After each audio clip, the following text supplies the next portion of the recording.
I know it feels more like a woman has curated this collection than it does a man. A man would not have curated, would not have put these things together this way, I don't think.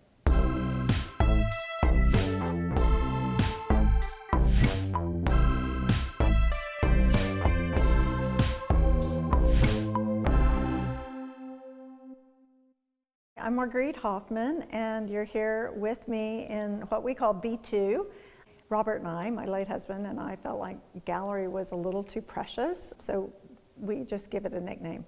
And it's a space that was designed by a local architect, Bill Buziotis, who unfortunately has passed away, but I think he gave us his best work here. It's a space that was created to show large pieces of art, well, any piece of art, but particularly large pieces, because our other space, B1, which is across the yard, is a very traditional, it's not a ranch house, but it's a very traditional kind of faux Georgian house that doesn't lend itself to big paintings. So we created this and opened it in 2003, and it's remarkable to think about how we got here, both as a couple, but also as individuals. So I grew up in Oklahoma, where you can imagine that there was an abundance of opportunity to see a lot of cutting edge art.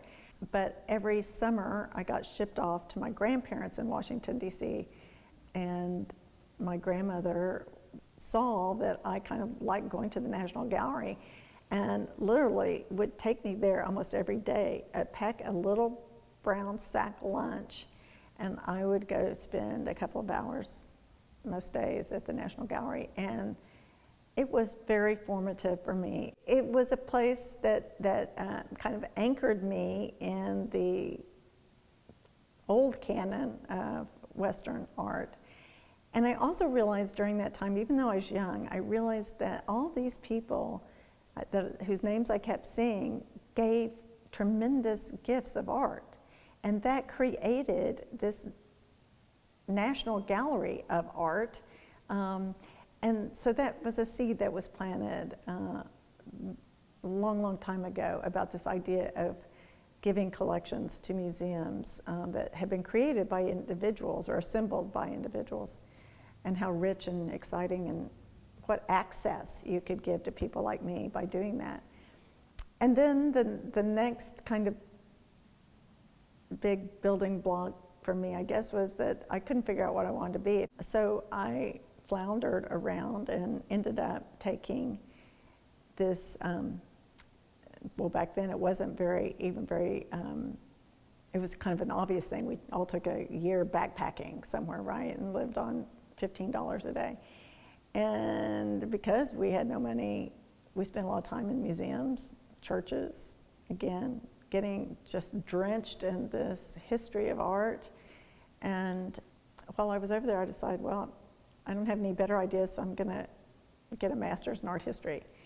So it kind of just was a little bit of a stumble, putting one foot in front of the other, and I've been lucky to work in some aspect of art, whether it's with the Dallas Museum of Art. I'm the second person in the museum's history to both be a staffer and then go on to chair the board. And now I've landed through hook or crook and a bunch of ups and downs in this sweet, sweet, sweet spot of being able to support the arts and assemble a collection of art that feeds me every day. And I hope, I hope at the end of time, when this goes to the museum, that there are pieces that remain relevant and interesting, so that other people, when they come to the museum, like I did with my little sack lunch, will have access to this world of ideas. And we opened in this building in 2003, and I only remember that because I remember nothing else in terms of dates,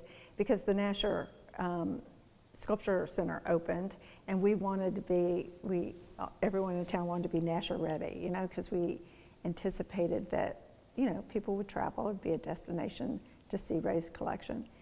And that was when Robert and I first kind of realized we had a collection, if you will.